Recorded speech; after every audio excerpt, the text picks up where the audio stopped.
Just in terms of the programme, just briefly, a few little changes, you don't need to scribble them in, but unfortunately Tommy Fury, who is the co-programme manager with myself, should introduce myself, and Verbruggen with the Geological Survey of Ireland, and I'm one of the programme managers for INFOMAR. It's a joint project run with MI, and Tommy Fury is the other project manager. Unfortunately, Tommy, there was a family bereavement, and he won't be here for the meeting, and neither will Janine Guinan. But as on the data acquisition, INFOMAR is split into 3 programmes. The first one deals with data acquisition, data management, interpretation. It's the most visible bit, colouring in the map, mapping the bays, getting the hydrographic data together, and getting the geological data out.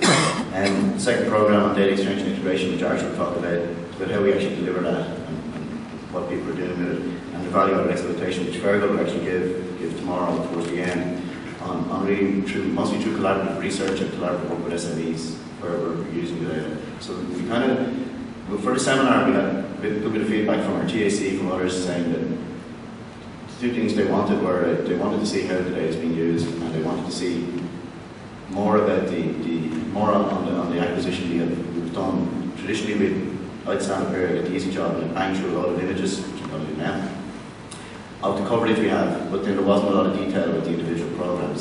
So in each of the sessions, we're going to try and have a talk from the INFOMAR data acquisition, from largely completing the RHC. This year, Kevin will give to Ronan talking about the renewable energy, Dave talking about the agriculture. So we'll have them embedded along with the policy talks and the user talks.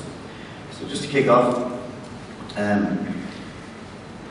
Andy already referred to the sort of EU context for what we're doing. I don't really speak EU. Peter Heffernan after lunch is going to do that. I did good enough with our own acronyms. But the big picture is that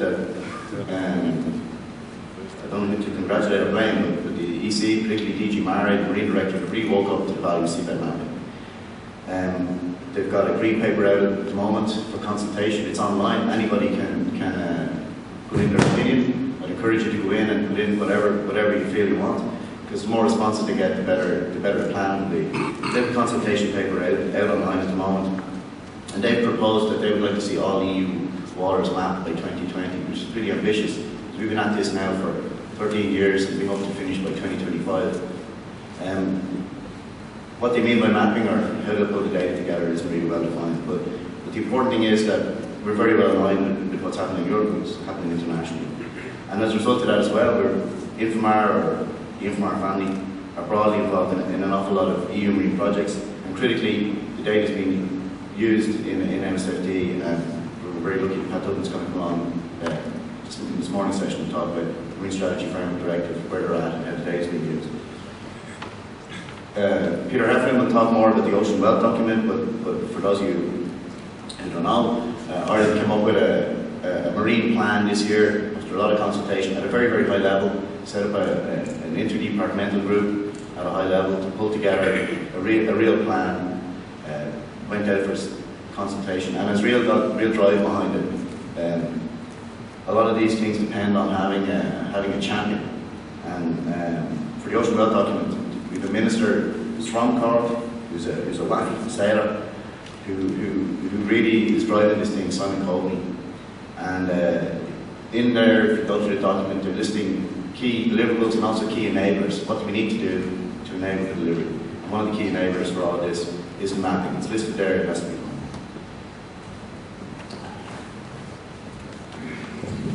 Just one of Tommy's slides, there's all this crazy animation.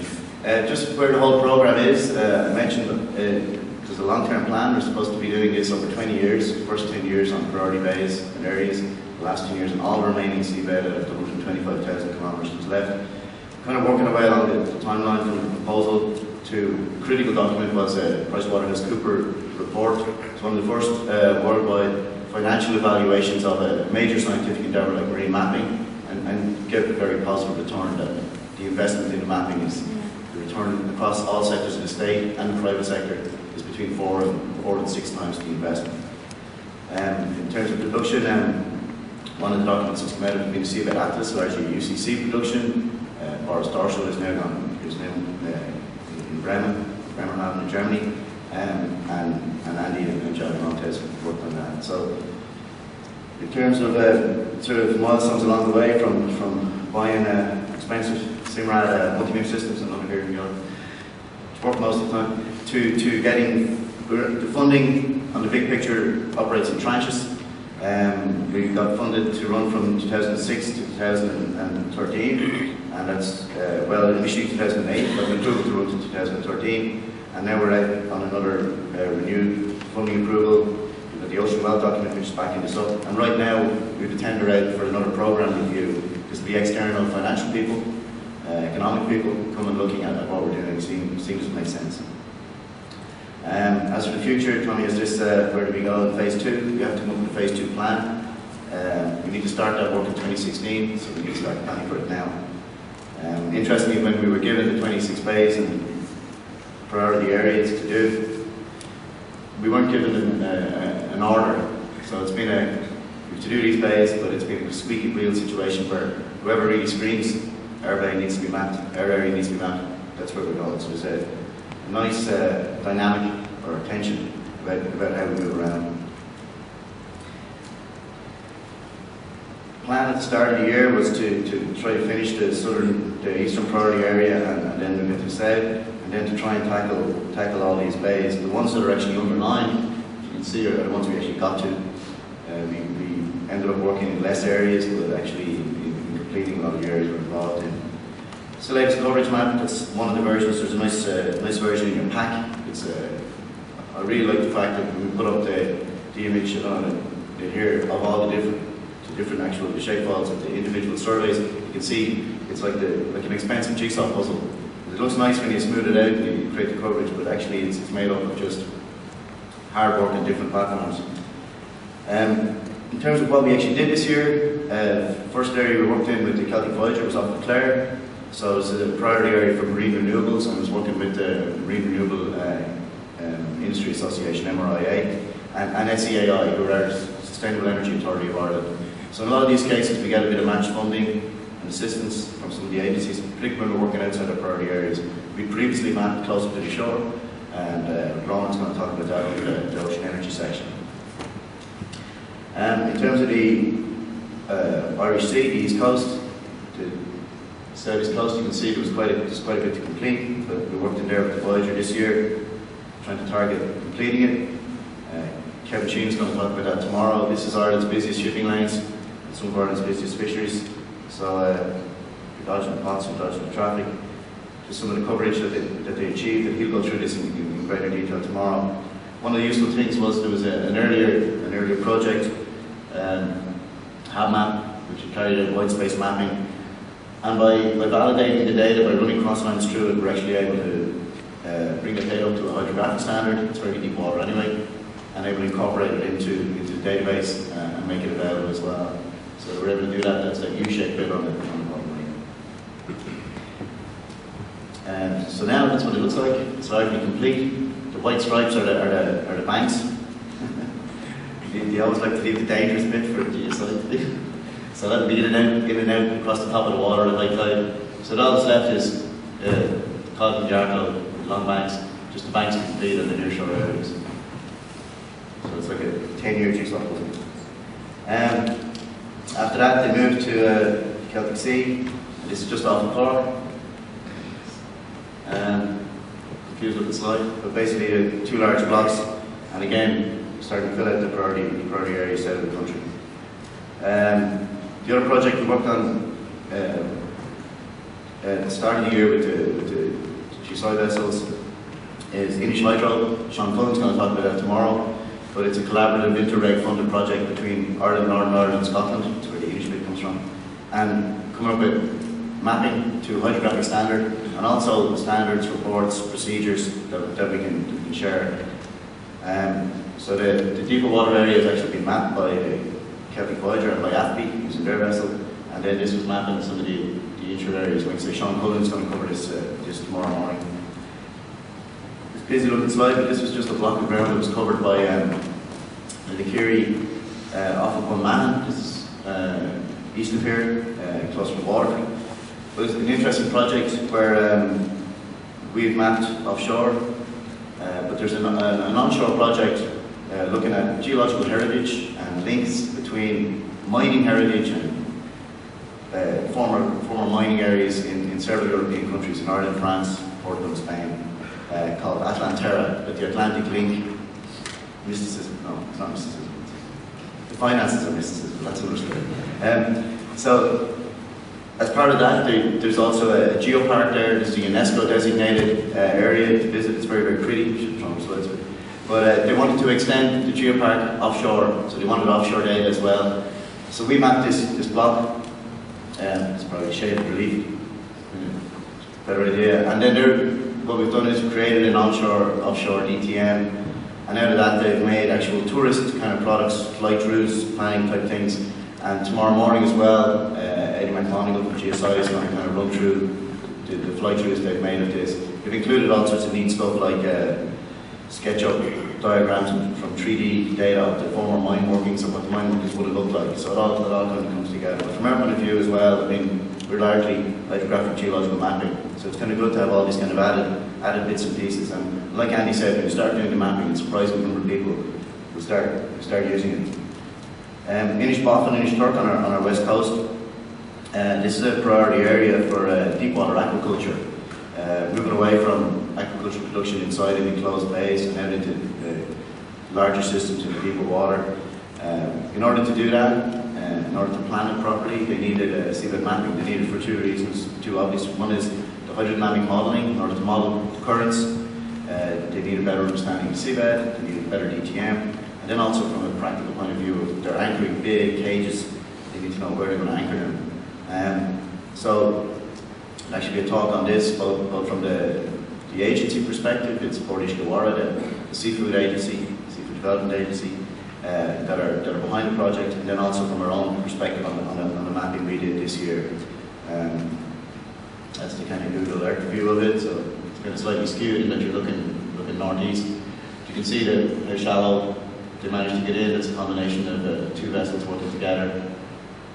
And Bob Owens, Mike Island, we did some really neat mapping. And this is the first time anyone's seen these, I guess. So you can see that this is where we've overlapped the data with the Celtic Voyager data, the offshore data, but it hasn't been merged into the same grid. But you just get an idea of the coverage from that. And obviously this is the case where, you know, when you actually arrive in a place, you contact the port authorities and you start working there, and you physically got boats tied up. All the linkages start happening. Andy just mentioned we've had the university students out, some of them visiting the vessel. We had the naval officers out first, we got the naval cadets out, and you can talk forever about, you know, we've been talking about trying to do things with the Navy, trying to engage, but until you physically arrive with a vessel, with the data, then it's a different story. You know, people will engage. It's right on the doorstep. And it's interesting from the seabed survey point of view, the predecessor project with the deep water mapping, ships would leave, they'd leave from water, they'd leave from Cork, from Galway, and they'd be gone, they'd be out there for months. And it didn't really impact as much, even though it was a massive project, even though it was world class. It almost had a better international than national representation. It's funny, it was the thing that changed that perspective was a simple thing. Marine Institute's idea to use the real map of Ireland, to do it as on a postcard, show Ireland's bigger offshore than onshore. And that trick, you know, that's something people can understand. But then, the second thing now with INFOMAR is because we're in the bays, because we're inshore, we're working, you're engaging with the locals and people are picking up on it. So again, just some of the detailed imagery around Paul Boland, where CMR are based, the centre that Andy just referred to, and all the way around Spike Island. It's pretty dramatic looking stuff. We haven't even had a chance to look at it yet, but it's a lot shallower than we expected. So. We haven't had a chance to look at the charts, but don't worry, we will, Roger. UK job, make sure we do. There's something they came across back here. I don't know if you can use the laser to. I always hate these things. I don't need to screw up with that. In here. I think. Am I right? No, where is it? Oh, it's off there. It's this thing here. Keep me honest. So we don't know what it is though. So answers on a postcard to August Magnuson over here. We process this data. It's probably not real. It's too many peaks to be an artifact. But I don't know what it is. We suspect it's something that fell off at the ispat site, it got covered and embedded. They dropped a camera on it. That's for the biologists or the military people. I don't know what it is, but anyway. Getting back to just another interesting development this year was in Wexford, just where we've done quite a lot of mapping, both with the Voyager offshore and with the Geo and the Curie mapping in here in Rosslare, and then all the way up into the harbour. And it's someone says it's not so much a bay, it's badly drained land. It's ridiculously shallow. It's very hard to get mapping done. So we did a trial earlier with a Proteus company. They're giving a talk as well tomorrow. They use satellite data from this WorldView 2 satellite, 8-band multispectral. That is now the limit of what I know about what they did. They did some sort of magic. And they were able to produce a 2-meter square DTM for the harbour, which we were able to validate because we had data through all the channels, all the way through here. And they also gave us a kind of quality map from it, and it admitted that in close to where it's very turbid, the data quality might be great, and it drops off when you get deep. But it matched up very well in the channels, 10, 20 centimetres on 5 and 8 metre channels. So it's good enough. I'm thinking when we run the boats for the hydrographic areas, this might, we're kind of hopeful this might help tackle one of the most difficult issues for us, which is this 0 to 5 metre area, really shallow, really time consuming, really difficult area. We've done lots of airborne bathymetric LiDAR in the past, but it won't work where it's turbid, so it's exhausted where we can really use it to a large extent. So we're in for a tender at the moment, a request for tender, RFP, down here at the bottom. Open tender for any companies who are in this business to be able to do some more of these bays, and we're really hopeful that between that and matching up with what we're doing with the boats, we can tackle some of the remaining areas. Another part of this sort of program area is the data management and interpretation. The focus is always on the acquisition. It's not as exciting. People don't really care about how we store the data and what we do with it. Archie knows how we do it, so does Sharice, and so do some people in the M1. But you know, simple practical things is we're constantly, these are data monsters. It's a data monster project. I don't know how many terabytes of data we have, another 100 terabyte server, and we keep adding, we're always running out of room. So one of the simple practical things was even on the survey vessels moving to removable external hard drives, just swappable in, just easy data transfer, and lots of other good environmental effects on flow, heat and everything. We've tried to keep on top of metadata. John Evans, who used to be the officer member in MI, and the information said metadata was like fibre. Everybody hates it, but you know it's good for you. And that's kind of what it's like, you know, nobody likes to record and all that, fill in all those stupid forms. But then, that's it, you know, you have to do it or you're not going to be able to find your data. And when the guy who knows about the data leaves and retires, I tell the guys we've lost it, you're in trouble if you don't have it. We've got a planned upgrade to our web data delivery system, and actually talk about web data delivery in the next talk. Interpretation-wise, we've always got a lag there's a lag between acquiring the data and processing it. There's another lag between processing and the products, particularly CVEC classification. It's something we really need to tackle because we're really getting people banging in the door looking for the interpreted data.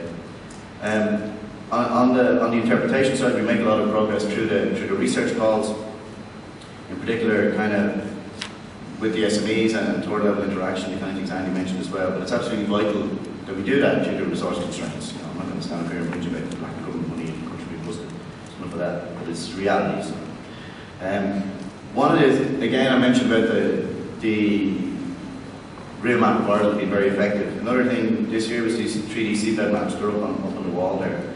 And this came out of a trip to NGU, where I was over at Trondheim at a really good marine workshop. The only problem was that we thought it was the only one in English, but apart from that, it was great. Margaret translated.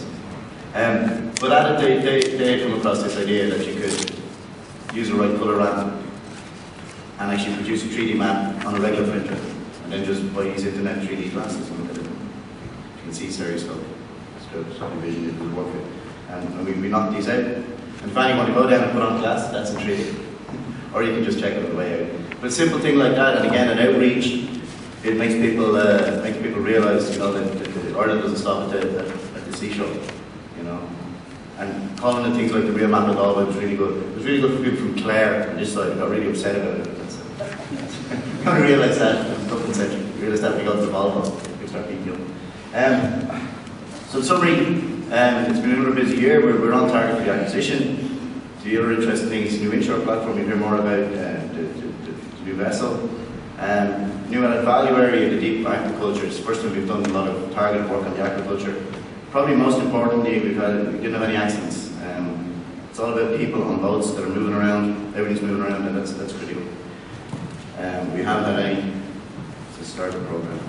The interesting TAC feedback, the Technical Advisory Committee, sorry for that, was they wanted more detail of the survey, so I'm not going to make any apologies for the fact that you're going to see more detail of the survey. And then, in outline what the plan is for 2013, it'll probably change, but at the moment is to try and go back to Shannon, get it finished, get up to Broadhaven, in between protests, get it finished. Carlingford is covered by the Inishito project, but hasn't been that well covered by it, so we need to do that. And then with the Voyager, CV, Celtic Voyager, it'll be down in the Celtic Sea. And then possibly tackling this shallow water area by summer. Okay, I'll leave it at that. Probably easy to leave the questions to the end or to colour me in a coffee, which shouldn't be. It's supposed to be self-explanatory. Okay, thanks.